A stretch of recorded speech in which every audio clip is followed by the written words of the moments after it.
आज बात एक ऐसे मुद्दे पर जो न सिर्फ भारत की डिप्लोमेटिक ताकत को दिखाता है बल्कि पाकिस्तान की पुरानी चालों को भी बेनकाब करता है। जी हाँ, हम बात कर रहे हैं ऑर्गेनाइजेशन ऑफ इस्लामिक कोऑपरेशन यानी ओआईसी में पाकिस्तान के भारत विरोधी प्रोपेगेंडा की और कैसे भारत ने अब इस मंच पर सऊदी अरब की मदद से अपनी पकड़ बनानी शुरू कर दी है। ओआईसी यानी इस्लामिक देशों का सबसे बड़ा संगठन जिसमें 57 मुस्लिम देश सदस्य हैं। 1969 में इसकी स्थापना हुई थी। आज ओआईसी कई इस्लामिक देशों की पॉलिटिकल, डिप्लोमेटिक और ह्यूमन राइट्स से जुड़ी आवाज बनता है। मगर सालों से पाकिस्तान इस मंच का इस्तेमाल भारत के खिलाफ झूठा नैरेटिव फैलाने के लिए कर रहा है। कभी कश्मीर मुद्दा, कभी नागरिकता कानून, कभी हिजाब विवाद। हर बार पाकिस्तान ने ओआईसी को भारत विरोधी बुलेटिन बनाने की कोशिश की, लेकिन इस बार भारत चुप नहीं रहा। भारत के विदेश सचिव ने सख्त लहजे में पाकिस्तान को लताड़ लगाई। उन्होंने साफ कहा कि पाकिस्तान ओआईसी की सदस्यता का दुरुपयोग कर रहा है और झूठे नैरेटिव फैलाकर ओआईसी को भटका रहा है। भारत ने दो टूक कह दिया कि अब ये हिपोक्रेसी बर्दाश्त नहीं की जाएगी और यहीं से कहानी में नया मोड़ आता है। भारत को इस डिप्लोमेटिक लड़ाई में सबसे बड़ा साथ मिला है सऊदी अरब का।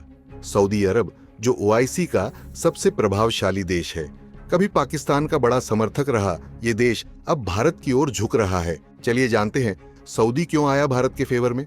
दरअसल इसकी कई वजहें हैं। पहली बात, भारत के पास दुनिया की दूसरी सबसे बड़ी मुस्लिम आबादी है। दूसरी बात, भारत और सऊदी अरब के बीच $50 बिलियन से ज्यादा का व्यापार है। सऊदी अरब भारत में $1 बिलियन का निवेश कर चुका है। तीसरी बात, भारत का 2 करोड़ 5 लाख डायस्पोरा सऊदी में है, जो न सिर्फ इकोनॉमी बल्कि संस्कृति में भी अहम रोल निभाता है। और सबसे जरूरी, IMEC यानी India middle east Europe corridor project. Bharat Saudi रिश्ते इस प्रोजेक्ट के बाद और मजबूत होने वाले हैं। यही वजह है कि सऊदी अरब अब कश्मीर मुद्दे पर वही स्टैंड लेता है जो भारत का है, यानी ये एक द्विपक्षीय मामला है, इसे इंटरनेशनलाइज नहीं किया जाएगा। सऊदी अरब ने पाकिस्तान के हर झूठे नैरेटिव को धीरे धीरे साइडलाइन करना शुरू कर दिया है।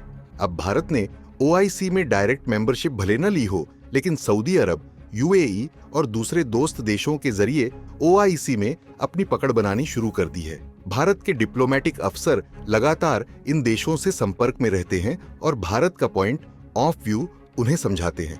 सऊदी और यूएई जैसे देश अब भारत के स्टैंड को ओआईसी में उठाने लगे हैं।